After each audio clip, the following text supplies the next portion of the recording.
we have Benita.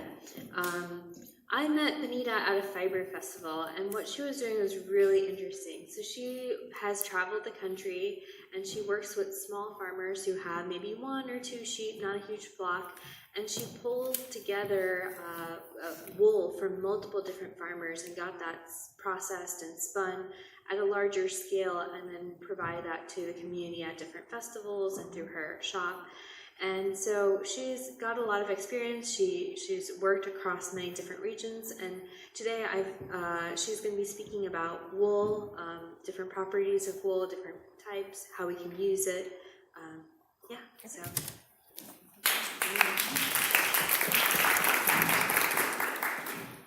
Okay, my first question that I want to ask you guys is, when you go out and shop for yarn or wool or whatever, is your first question, how soft is the wool? How many people? Yeah. I'm going to be the one here that I'm going to convince you that that should not be your first question. Your first question should be, what am I making with this wool? And what wool is appropriate for that item? And so that's what I'm going to talk to you about today, and we'll see if we can convince y'all. Can you use the mic Up a little bit more? Okay. All right, I'm going to first start off with kind of telling you a history of sheep and sheep breeds and where they kind of started out with. Sheep was first domesticated about 11 to 9,000 BC, and they first started out with, this here is called a mouflon sheep. They actually still exist today, but it is one of the 2 types of sheep that all domestic sheep descend from.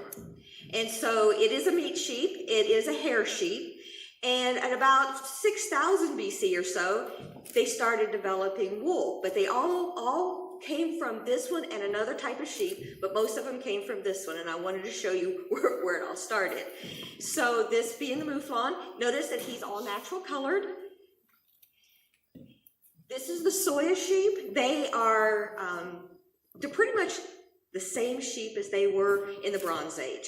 These now live on the Soy Island and St. Kilda Island off of Scotland, and they are pretty much the same as they were in the Bronze Age, which was 3000 BC to 1200 BC. And again, they still exist today.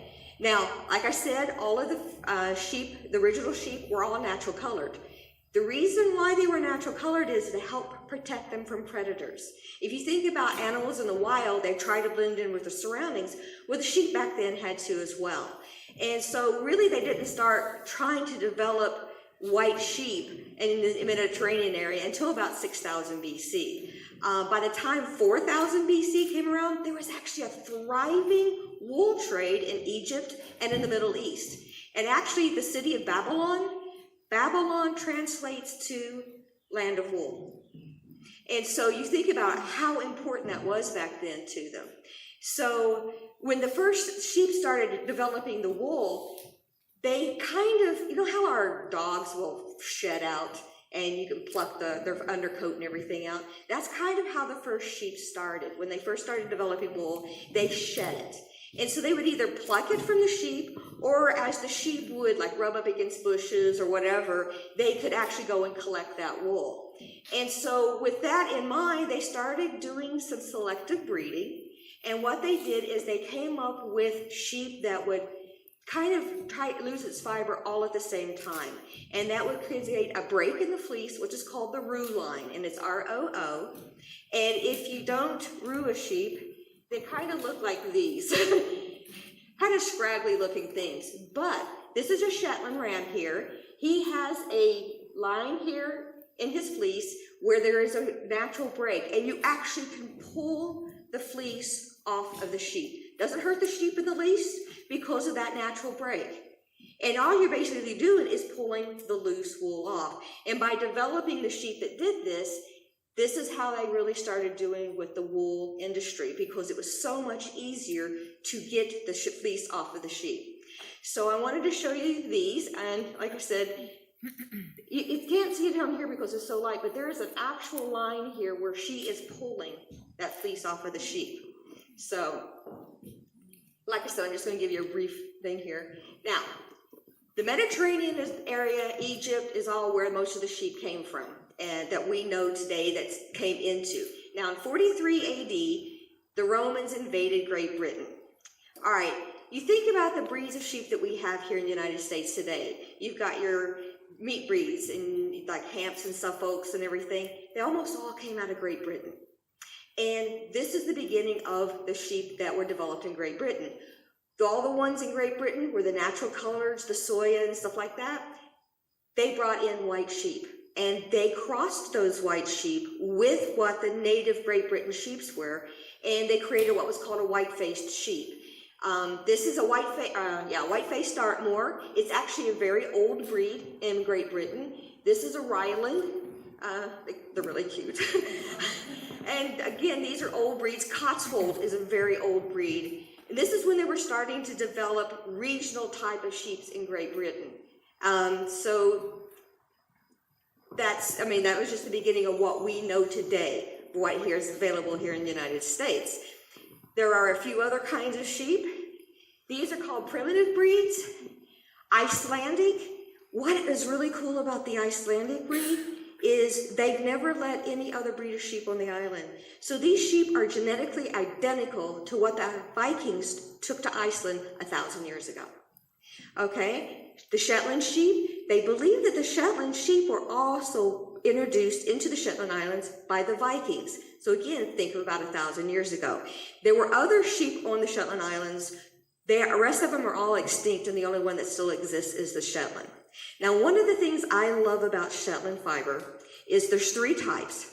There's the dual-coated, which is the most versatile. And has anybody here heard of the wedding ring shawls? Okay, the wedding ring shawls are traditionally spun and knit from dual-coat lamb's wool. And what it is when you spin it and you knit it, it's such a fine shawl that you can pull the whole shawl through a wedding ring. That's how fine it is. So I love Shetland. Shetland's probably my favorite one.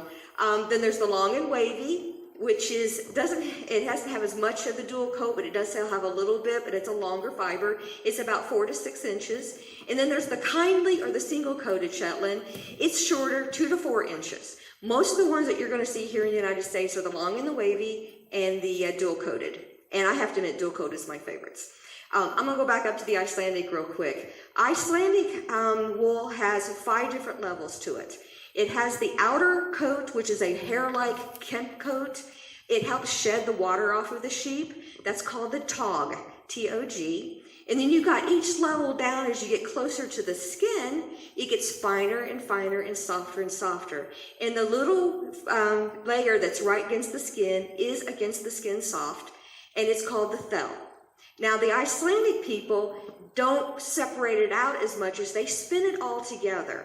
And when you spin it together in like a loosely spun single or even a loosely spun 2-ply, it's called Lopi yarn. And if you've ever heard of Lopi yarn, that's where it comes from. And I love Lopi yarn. I knit an Icelandic sweater with the color work and everything on it. I have to admit, it's one of my absolutely favorite sweaters for a couple of reasons. One, it's incredibly warm. 2, it's also incredibly lightweight because you've got a really airy yarn with it being so loosely spun. It's not a heavy sweater at all. And I love layering with it because it doesn't add a lot of weight, but it does add a lot of warmth. So you want to keep that in mind with them. This is the Navajo churro. Now, the churro sheep were brought to the United States in the 16th century with the Spanish conquest. And the Navajo people have actually taken the sheep to pretty much be their own. And all of those gorgeous Navajo rugs, that's the sheep that they use. And this is, they think of wool as life, and this is the sheep that they want to have because, again, it's a dual-coated sheep. It's got the softer undercoat. It's got the heavier outer coat. It makes wonderful rugs. Excuse me, I'm sorry, what was the name of that sheep? This one, Navajo churro. Yeah, and it's C-H-U-R-R-O. And then we have the Jacob sheep. Now, the Jacob sheep is really cool. They actually are supposed to be direct descendants from the sheep that Jacob chose in the Bible. He had the choice between a flock of white sheep and a flock of spotted sheep, and he chose the spotted sheep. Now, one of the things I like about the Jacob is because you got the different colors. The white does tend to be finer and does tend to be longer, but you've got grays and browns and almost a lilac colors and blacks. They can come up with so many gorgeous different colors. Now, what's really cool about both the Jacob and the Navajo churro is they can have 6 horns. Okay, so here you're seeing 4 horns, and here you're seeing 4 horns. They also can have 4 horns that grow straight up. You can see now why shearers absolutely hate shearing them because they can actually be really dangerous. And they're also kind of a wild sheep too, so they're really, so. Anyways, I wanted to show you the primitives and everything. They have them at the Cincinnati. Here in the United States today, there are over 40 breeds of wool-producing sheep. So a lot of them, like I said, come from Great Britain. Matter of fact, most of these, but there actually are some American breeds that has been developed here that are amazing. But with over 40 breeds, there's 40 different types of wool. And every one of those types of wool has a use. And not all of them should be soft. Okay? So I want you to keep that in mind. Now I'm going to talk about something that this is for the commercial yarns, and this is what you get when you get commercial yarns. There's something called the wool pool. Now, the wool pool want white, okay? But here's the problem. They only pay 50 cents a pound. Now, you think about it. You've got a sheep who produces, oh, I don't know, I have to say a 5-pound fleece. And so they're getting 50 cents a pound. That's $2.50 for that fleece. Most shearers charge $10 to shear one sheep. So just to shear the sheep, that poor shepherd has lost $7.50 just in the shearing, because all they're going to get out of that is $2.50. That doesn't include feeding, vet bills, hay, feed, electricity, transportation costs. None of that's factored in. And so that's all they're getting for the commercial pools. Also, even though they're classified in the wool pool by fiber diameter, crimped, yield means the weight after washing, staple length and strength, most of the fleeces are thrown together into one pot. They do break out the merinos because merinos are against the skin soft, and they do put them separate. Also, merinos make up about 50% of the sheep in the world, so there's a lot of merinos. But because they put all of it together, they put in everything. Britch, belly, nice stuff, bad stuff. And if you think about it, you've got nice wool. But if you add the bad stuff, that's going to make that nice wool not so nice, right? Mm-hmm. And so because they do that, that's what goes into our commercial yarn industry. Yarn producers want to make the cheapest yarn they can. The people who make the garments want to use the cheapest yarn they can get. And you know what? That is not good for the wool industry at all, because you lose what is good about wool when you do that. Now let's talk about the natural colored fleeces. As a spinner, I love natural colors. And most cottage industry and most spinners and most people like us love the natural colors because there's so many of them. They get 10 cents a pound if the wool pool even accepts it. I have a friend of mine down in Kentucky. She had over 680 pounds of natural colored wool that she needed to sell. She contacted the wool pool. Wool pool said, okay, we'll take it from you and everything. They took it, rejected it, threw it away, and she didn't get a dime. Now, she was expecting to get 10 cents a pound for it, so she lost everything. Whereas if she had contacted somebody like us who wants that wool, that 680 pounds could have made her a minimum of, say, $6,800. As it is, she lost everything. She lost her entire crop that year because they trashed it. They said, oh, thank you for giving it to us, but we don't need it. And so because of that, and the reason why they don't want it is because they can't dye it very well. They want those bright colors. They want to be able to pick the colors and have it be true from pot to pot to pot. But you know something? You over dye a natural fleece, you get some gorgeous tones.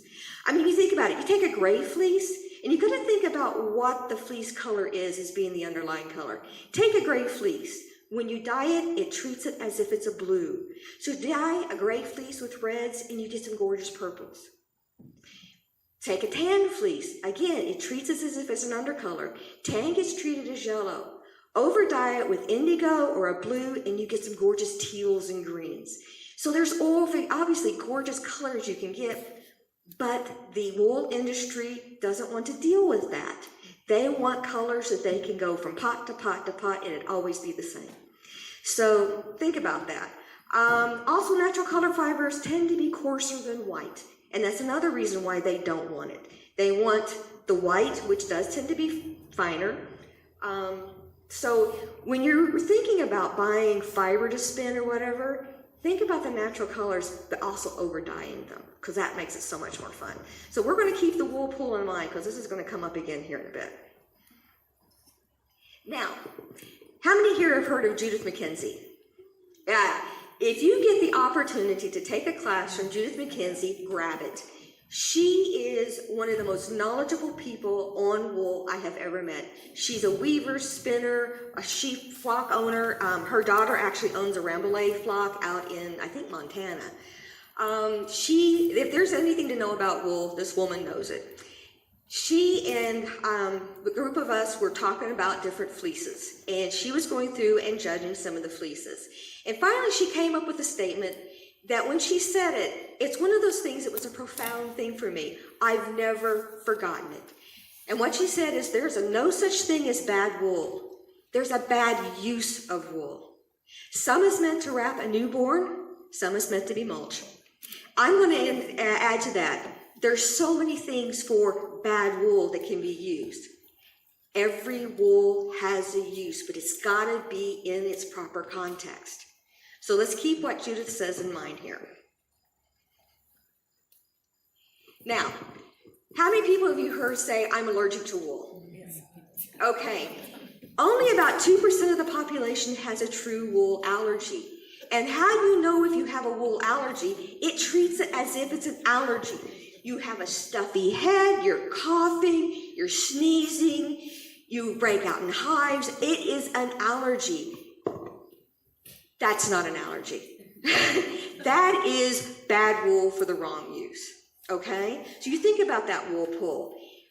If you find the wool itchy in a garment, they've used the wrong wool for that garment, okay? If you want something again to the skin soft, by all means, get your merinos and stuff like that. Round here, you want it to be soft. Baby clothes, you want it to be soft. You want a sweater that's going to wear, you don't wear merino. It will pill on you the first time you wear it.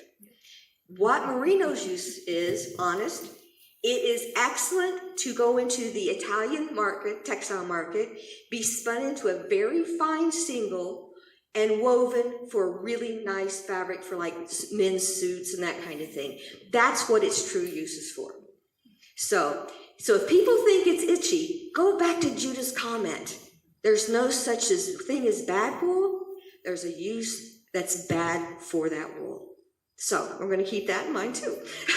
So go back to the thing is, what is your end product going to be? So do you want something from the wool pool, or do you want something that actually works?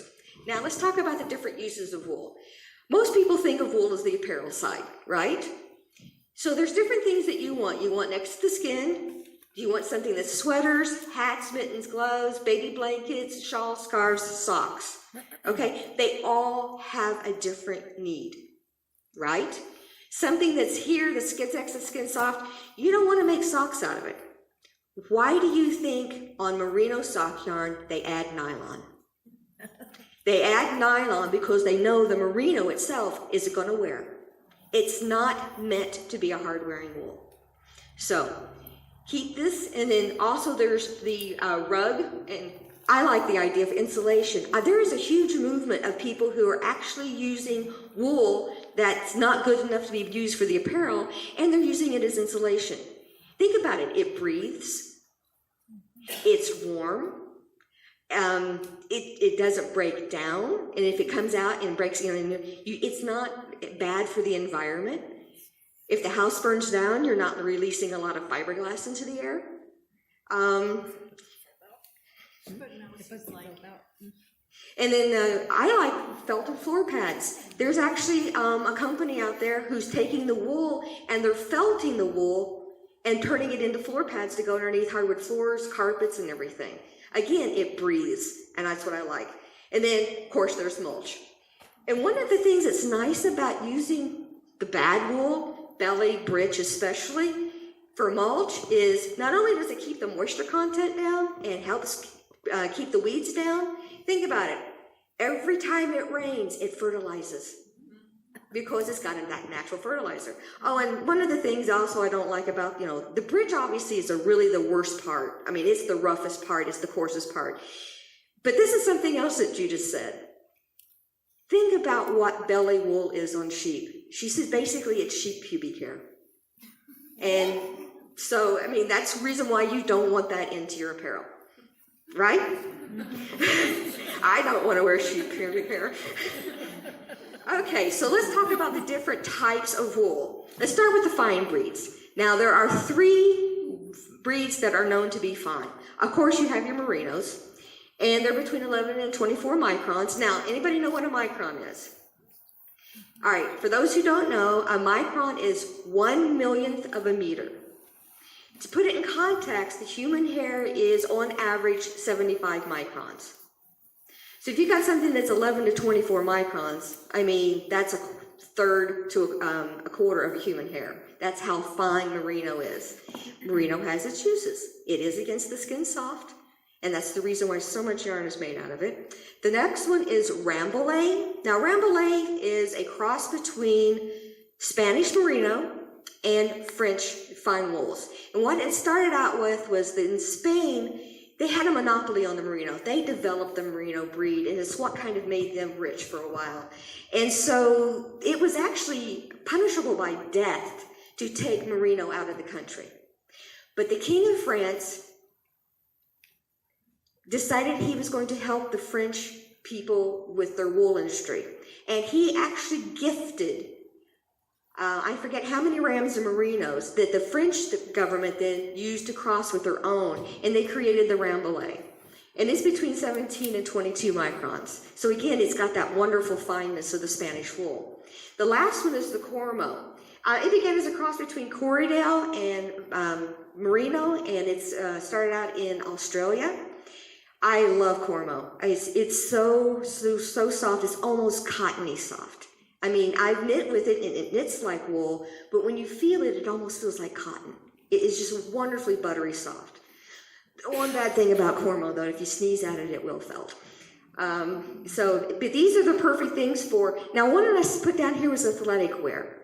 There are a lot of runners, especially long distance runners and stuff like that, who actually wear a merino wool shirt.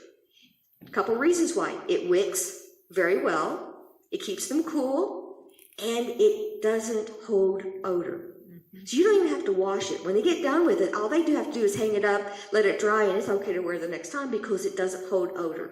And that's one of the reasons why runners and stuff like it so much. Now let's talk about the medium breeds. The medium breeds are my favorites because they're so versatile. So you've got Corriedale, which it can be against the skin soft. We actually have a Corriedale breeder out of Missouri that we deal with a lot. And her wool, I'm honest with you, it's almost as fine as merino. Her stuff is just beautiful. And so I really like the Corriedale. Also, it takes dye very, very well. Targhee, which is, by the way, is an American breed. It was developed in Montana. I've spun and woven and done natural dyes on Targhee, and it has a wonderful hand to it. It's just a wonderfully soft, nice fleece, and what I did with it is I wove it into fabric that I'm going to make a vest out of. So I'm going to cut it up and turn it into a vest. Columbia is also another American breed. Columbia gives you a really wonderful, elasticy, bouncy yarn. I really like Columbia. I love it. You can do it woolen spun and give you a lightweight yarn. Again, it's wonderful for sweaters, hats, great for socks. It's a good hard-wearing yarn for socks. Fin sheep. This is out of Finland. Huh? Fine. Okay, these are out of Finland, and again, they're really wonderful. Again, really nice for sweaters and everything. Here you go with your meat breeds. Dorset, Suffolk, Hampshires, Oxfords, Shropshires. Everybody thinks of them in meat breed. The meat breeders need to understand that wool has a use because it is a lively, bouncy, wonderful wool, excellent for socks. Most of it resists felting, so it's great for, like I said, socks. You don't need to add nylon to it. It will wear, takes dye beautifully. I added the Jacobs in here. Even though they're a primitive breed, they're also considered a medium breed. And so again, they have a wonderful crimp structure, and so they have really good bouncy yarns for sweaters, and they're also hard wearing. Long wools. Now, Lincolns and Leicester long wools, the Coopers, the BFLs, all of them, they have a longer structure, but they, instead of having a tight crimp, they either have a gentle wave or they have almost a curl-like lock. The Teeswater and the Wensleydales especially had that nice curl lock.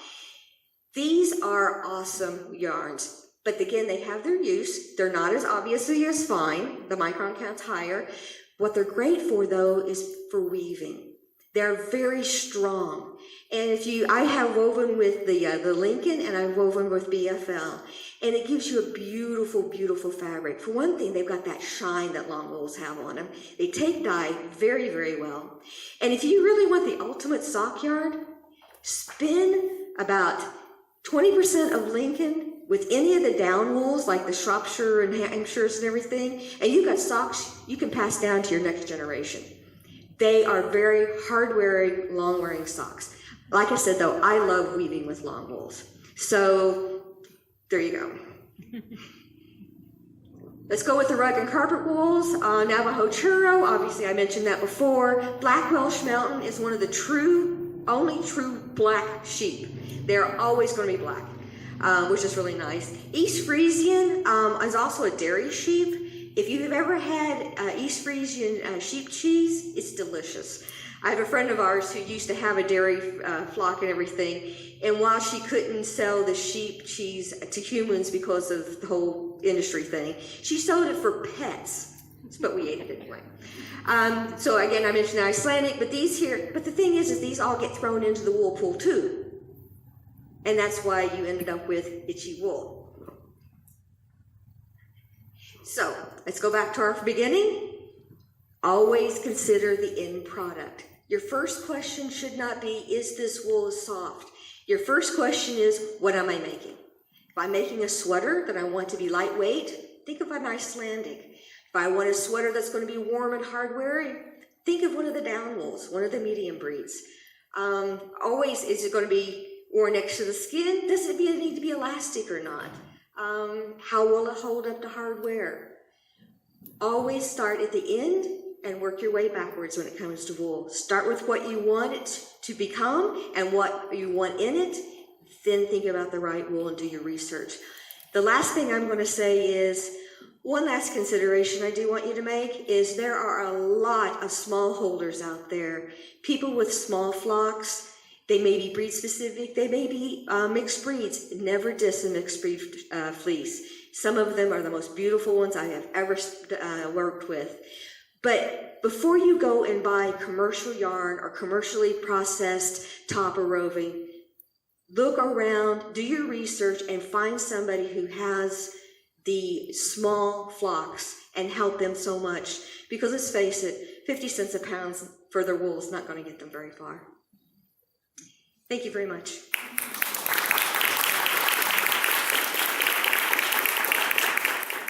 So the speech you just watched is from the Dayton Fibershed Day that was on October 4th. I put the schedule at the very beginning. I was one of, I think, 11 speakers that day, and I want to tell you something. It was one of the most fascinating, inspirational days I have been to in a long time. I'm going to put a link on the fiberpusher.com website to everybody that I have the information to. But I just wanted to kind of go over with you a couple of things that, they talked about and everything. One of the things I really enjoyed was the discussion on regenerative agriculture versus sustainable. They described sustainable agriculture as kind of like maintaining the status quo as far as reusing and recycling and everything. But what they're talking about with regenerative agriculture is actually growing and creating new things, but based on ecological practices. So that was actually a fascinating discussion that they had. But what I'm going to show you next is there was a couple of ladies there from the Rust Belt Fibershed community, and they are doing a whole thing on growing flax, and they were absolutely amazing to listen to. I really enjoyed talking to them. Anyways, what I'm showing you is I actually filmed a little bit of their processing the flax. They're breaking it, scutching it, and hackling it. But they're also talking about it, and they're answering some questions. And so I thought I would put it here at the end for you guys to see, because I have to admit, I mean, I've done flax before, and I love the process of going from a plant to this wonderfully strong, fiber and everything and thread that you can use. So anyways, I wanted to put this on at the end for you guys, and like I said, everybody that was part of the talk on Saturday, if I could find their information and their website information and links and everything, I will include them on the fiberpusher.com website. So enjoy the rest of it, and I hope you enjoyed the talk that I gave. If you have any questions, please email me at thefiberpusher@gmail.com. And if you would like for me to come and speak to your group, I live in Indianapolis. I'm willing to travel within a few hours of Indianapolis to come to a group. If you're interested in having me come speak, contact me and we will see what we can arrange. So thank you. Bye.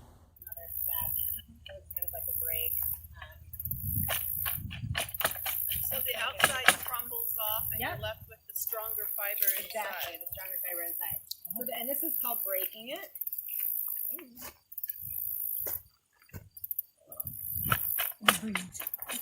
And if you were to be doing this inside, the dust from the you want to wear a dust mask. Yeah.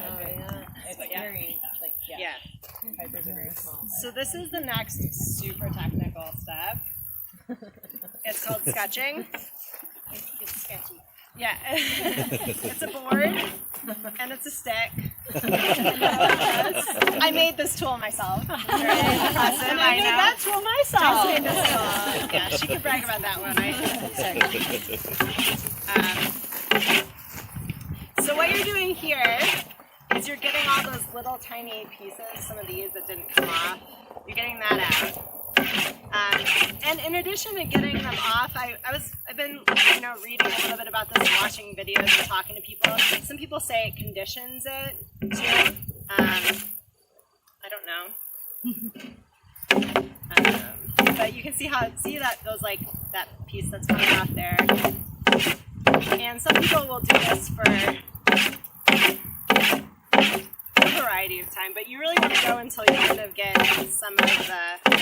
most of those pieces the outer core pieces off, and then you can see you're kind of left with something that it's pretty, but it's not. You can tell it's like the inside fiber.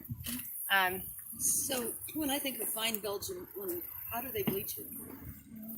Well, so a few things. One is that if you rest this in a tub instead of in dew-retting, it's a lighter color.